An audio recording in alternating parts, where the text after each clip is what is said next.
So the last question for the in terms of the Wounded Womb book, it says that you often connect metaphysical concepts to health. Basically, how do you see thought, emotions, and spiritual imbalance manifesting as physical conditions in the womb? Well, I speak about the fact that the number one ailment that women suffer in the womb, fibroid tumors, cysts. And in my book, The Womb, I say that the fibroid tumor starts as a bruise, a scarring, because the female ego has been bruised. Anything a woman feels deeply, she feels in her womb. The womb becomes a kind of a sounding board to her thoughts. And if she's under great suffering, or she's suffered a great loss, or her ego has been bruised, which is why a lot of times women do not want to take accountability, because they feel the accountability in their womb. And they deny. Women today deny that they have anything to do with their conditions. They are in a serious denial. They don't want to take it. Everybody else is to blame. And what they do is they don't understand that until they come to a quiet place of recognition and conciliation with their own thoughts and deeds, they will continue to suffer in the womb. It will stay scarred. And because of the fact that have you ever been to a swamp? A place where there's stagnant water. Yes. When you go to a swamp and the water does not move, what happens is different type of vermin accumulate. There's a stench, and only certain types of parasitic entities live in that.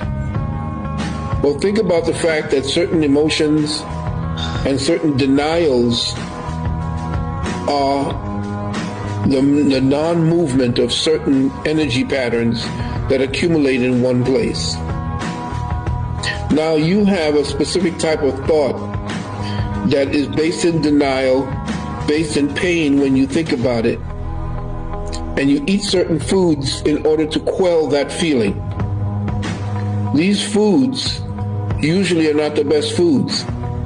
They're comfort foods. And what happens is you eat foods and you end up with parasitic infections. A cyst is parasites.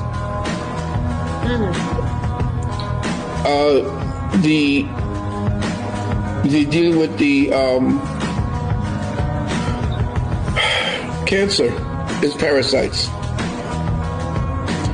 When you have fibroid tumors, fibroids are the collection of fibrin around an injury. Fibrin, say when you cut yourself, fibrin is secreted to the area in order for blood cells to accumulate to create the cyst, the scar, so that it would heal. Well, that's the same thing that happens internally. When you are in great pain, you suffer, and you notice when women are in pain and they're suffering and they're crying, they grab a pillow and they get into a fetal position. That's because they're feeling it down in their womb, and they're trying to protect their womb automatically. And so what happens from that accumulating pain in an area that turns that area, there's no longer energy flowing through it, it stops in that area, and now it becomes bruised, and that bruising now causes her to start feeling certain appetites. Like back when you were a child, your mother gave you ice cream or cake as a reward for your behavior.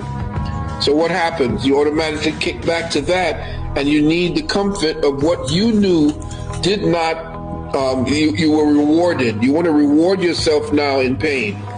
And so you eat the worst of foods, you do the worst of thinking, you don't do anything, you don't care about the house, you don't do it, you just kind of go into a cocoon And meanwhile, what's happening is you're damaging yourself.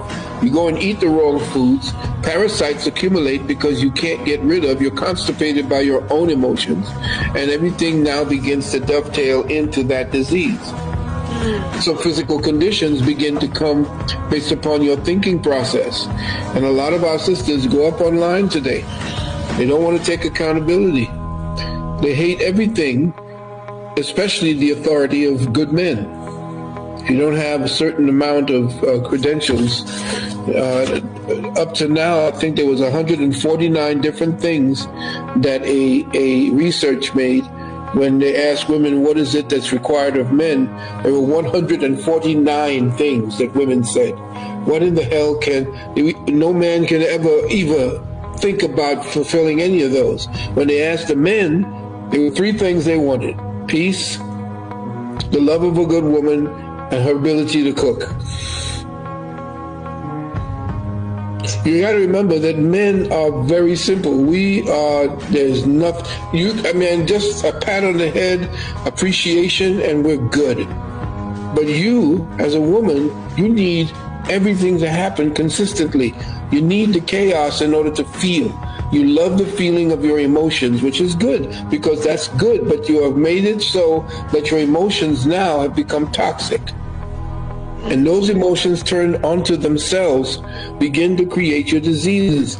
Do you know that your abortions? A woman came to me one day, Dr. Valentine, please help me. I have breast cancer. I said, you have breast cancer? Yes. Okay, have you been eating blah, blah, blah, blah, blah. And then I said, this is one of the things I said, how many abortions have you had? Silent. I asked her again, how many abortions you had? 6. 6 abortions. Wow. I said, well, there's the reason for your breast cancer. I don't understand. What do you mean? Every time your body becomes pregnant, ladies, your body goes into the motion to prepare for that life. So you start creating out of what they call protoplasm, the milk ducts. And your breasts begin to get ready to make the milk to feed the child that's growing in your womb. Pluck the child, kill the child, rip the head off and tear it out, and those new cells have nothing to do. And they sit there, and sit there, and sit there, until such time as later on down the line, if you don't learn how to get rid of them, or they don't change over, they become your cysts.